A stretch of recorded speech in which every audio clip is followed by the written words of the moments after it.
మొన్న సతీష్ కుమార్ అనే ఆయన, సతీష్ కుమార్ ఆయన పేరు. ఆయన ఇప్పుడు ప్రజెంట్ గుత్తిలో జీఆర్పి అంటే రైల్వే సిఐగా పనిచేస్తున్నారు. అంతకుముందు ఆయన తిరుమలలో ఏవిఎస్ఓ అంటారు. ఏవిఎస్ఓ అంటే అసిస్టెంట్ విజిలెన్స్ సెక్యూరిటీ ఆఫీసర్గా పనిచేశాడు. సో ఆయన నిన్న అనుమానాస్పద రీతిలో రైల్వే ట్రాక్ దగ్గర పడిపోయి ఉన్నాడు. దీన్ని హత్యగా పోలీసులు భావిస్తున్నారు. తెలుగుదేశం నాయకులు కానీ మీడియా కానీ ఇది వైసీపీని చంపేసింది తన్ని అని చెప్తున్నారు. ముఖ్యంగా భూమన్ కరుణాకర్ రెడ్డి చంపించాడనే ఒక ఆరోపణలు వస్తున్నాయి. అసలు ఏంటి సతీష్ కుమార్ ఎవరు, ఈ కేసు ఏంటి, అతను ఎందుకు అతన్ని చంపాల్సిన అవసరం వైసీపీకి ఏముంది, లేకపోతే వైసీపీ ఏం చెప్తుంది ఆత్మహత్య చేసుకున్నాడు, పోలీసుల ప్రెజర్ వల్లే ఆత్మహత్య చేసుకున్నాను వాళ్ళు చెప్తున్నారు. అసలు ఈ కేసుని ఎలా అర్థం చేసుకోవాలి అనేది మనం చూసినప్పుడు 2023 ఏప్రిల్లో ఈ సీనియర్ అసిస్టెంట్ రవికుమార్ అనే అతను తిరుమలలో హుండీలో వేసే విదేశీ యాత్రికులు వస్తారు కదా భక్తులు, వాళ్ళు హుండీలో డాలర్ల రూపంలో డబ్బులు వేస్తారు. ఈ డాలర్లని ఈ రవికుమార్ అనే అతను అక్కడ పరకామని అంటారు, అంటే డబ్బుల్ని వేయించే ప్లేస్ని పరకామన్ అంటారు. పరకామన్లో పనిచేసే సీనియర్ అసిస్టెంట్గా పనిచేసే రవికుమార్ అతను తెలివిగా డాలర్లని దొంగిలించడం మొదలుపెట్టి అతను వేరే వేరే చోట్ల అంత ఆస్తుల్ని కూడగట్టుకున్నాడు.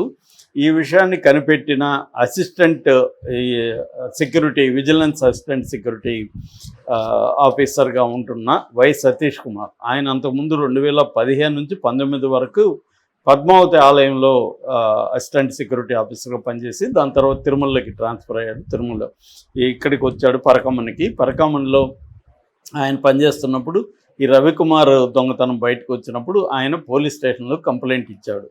ఇచ్చిన తర్వాత అతని మీద కేసు పెట్టారు.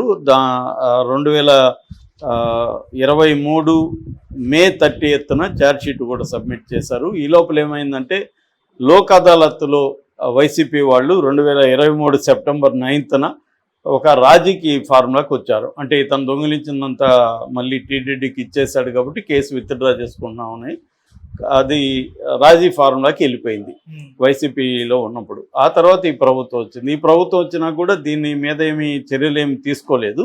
అయితే హైకోర్టు ఇప్పుడు సిఐడికి ఆదేశించింది. దీని మీద ఎందుకు చర్య తీసుకోలేదు, ఇది ఎలా రాజీ పోవడం ఎలా కరెక్టో, అతను డబ్బులు దొంగిలించడం దేవుడు డబ్బులు దొంగిలించడంతో అతను శిక్ష పడాలి కదా, సో దీని మీద మళ్ళీ విచారణ జరపండి అని సిఐడికి పదే ఆదేశించింది. ఆగ్రహాన్ని కూడా వ్యక్తం చేసింది. మేము చెప్తూ ఉంటే కూడా ఎందుకు చేయట్లేదు అన్న ఆగ్రహం కూడా వ్యక్తం చేసింది. దాంట్లో సిఐడి కదిలి ఈ కేసులో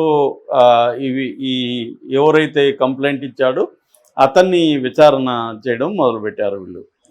సో ఈ నేపథ్యంలో ఆల్రెడీ మొన్న 6వ తేదీ సిఐడి విచారణకు హాజరయ్యాడు. తర్వాత మళ్ళీ నిన్న సిఐడి విచారణకు హాజరవ్వడం కోసం గుత్తి నుంచి తిరుపతికి ట్రైన్లో వెళ్తూ ఉన్నప్పుడు అక్కడ తాడిపత్రి వెళ్తున్నాడు మనిషి, ఎక్కాడు వెళ్ళడానికి. అయితే మరి ఏం జరిగిందనేది తెలీదు. ట్రైన్లో ఉన్న వ్యక్తి అక్కడికి ఎలా వెళ్ళాడు ఏంటి తెలీదు.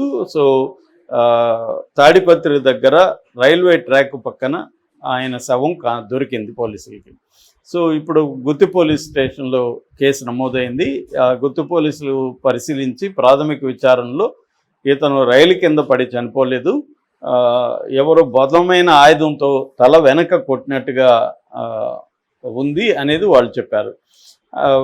వీళ్ళు ఏం చెప్తున్నారు వైసీపీ వాళ్ళు, లేదు వీళ్ళు వేధించారు పోలీసులు, కరుణాకర్ రెడ్డి పేరు చెప్పమని, అంటే ఈ రవికుమార్ డాలర్లు దొంగిలించిన రవికుమార్ వెనక కరుణాకర్ రెడ్డి ఉన్నాడు, కరుణాకర్ రెడ్డే చేయించాడు రవికుమార్ దగ్గర అని ఒక కథనాన్ని చెప్పమని సతీష్ కుమార్ని ప్రెజర్ చేశారు. ముఖ్యంగా